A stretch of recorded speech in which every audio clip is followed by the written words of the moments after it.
মহিলাদের নেকাব পরা ও সতর ঢাকা এই বিষয়টি কি কোরআন শরীফে উল্লেখ আছে? থাকলে কোথায় আছে ও কতটুকু ঢাকার কথা বলা আছে দয়া করে জানাবেন। সূরা নূর আয়াত নম্বর 31। সূরা নূর একটা সূরার নাম, আয়াত নম্বর কত বলছি? 31। এই আয়াতে আল্লাহ রাব্বুল আলামিন বলেছেন ওয়ালা ইউদিনা যিনাতাহুন্না ইল্লা মা যাহারা মিনহা, মহিলারা তাদের শরীরের সকল সৌন্দর্য এটাকে ঢেকে রাখবে, এটাকে প্রকাশ করবে না, ইল্লা মা যাহারা মিনহা, তবে যেটা এমনি প্রকাশিত থাকে সেটার কথা ভিন্ন। এই ইল্লা মা যাহারা মিনহা এটার ব্যাখ্যায় মুফাসসিরদের নানা রকমের মত আছে। ইমাম ইবনে কাসির রাহিমাহুল্লাহ তার থেকে একটা মত বর্ণিত হয়েছে, আব্দুল্লাহ ইবনে মাসউদ রাদিয়াল্লাহু থেকে একটা বর্ণিত হয়েছে, আরো অনেক মত আছে। এই মতগুলোর ভিতরে একটা মত হলো এই যে মা যাহারা মিনহার অর্থ হলো যে পর্দা করার পরেও যেটা প্রকাশ থাকে, লুকানো যায় না। যেমন বোরকা পরলে একজন উপরে শীতের কারণে একটা চাদর পরলো, তো এটা দেখা যেতে পারে, এটা প্রকাশ থাকে।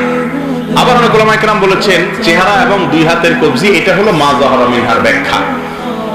তো এই ক্ষেত্রে কোন আলেমের দ্বিমত নাই, যদি কোন নারী তার শরীরের কোন অংশ যেটা না খুললে নয়, চেহারা এবং দুই হাতের কবজির কথা বলা হচ্ছে, যারা এটাকে খোলাকে জায়েজ বলেন তারাও বলেন যদি ফিতনার আশঙ্কা থাকে তাহলে সেটা খোলা জায়েজ নাই।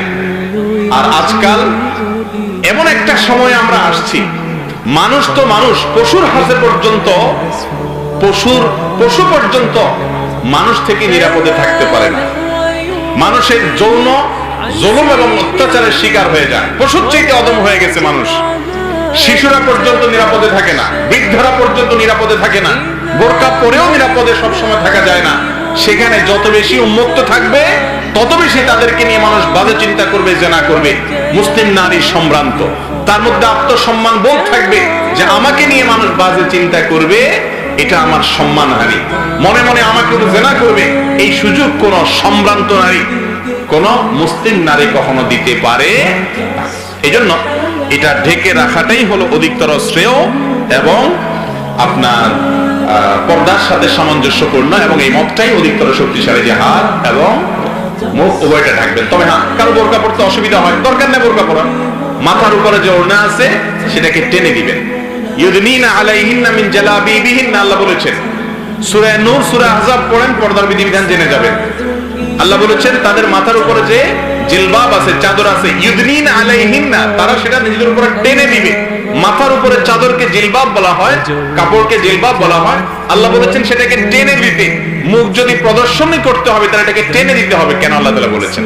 বোঝা গেছে যে এটা কি করা যাবে না, প্রকাশ করা যাবে না। তবে হ্যাঁ, এমন হতে পারে কেউ মাথার কাপড় টেনে ঘোমটার মতো দিলেন, পুরোপুরি ঢাকলেন না, এবং তিনি এমন ভাবে চললেন যে কেউ তার দিকে খুব ভালো করে চেষ্টা করে দেখতে চাইলে দেখা ছাড়া সাধারণভাবে দেখার সুযোগ নেই। এভাবে চলতে পারেন, এবং এটাই ইসলামের শিক্ষা। ঘুরে ফিরে গোটা বিশ্বের মানুষকে আল্লাহর আদেশ এবং নিষেধের মধ্যেই আসতে হবে, এছাড়া কোনো উপায় না। তসলিমা নাসরিনের সম্ভবত কোন একটা বইতে পড়েছিলাম যে উনি বলেছেন যে যখন বিপদে পড়ে তিনি পলায়ন করার ব্যবস্থা নিচ্ছিলেন, পলায়ন করার উপায় নেই, পাবলিক দেখলে বিপদ হয়ে যেতে পারে, সেজন্য একজন একটা বোরকা এনে দিয়েছে যে বোরকা পরো, এছাড়া উপায় নেই, বোরকা ছাড়া উপায় নেই। তো যাই হোক, আল্লাহ রাব্বুল আলামিন পর্দার যে বিধান দিয়েছে এটা নারীদের সম্মান রক্ষা করার জন্য, ইজ্জত রক্ষা করার জন্য, এটা তাদের উপরে আলাদা কোনো বাইন্ডিংস হিসেবে দেওয়া হয়নি। আল্লাহ তাআলা আমাদের মা বোনদের বোঝার তৌফিক দান করুন।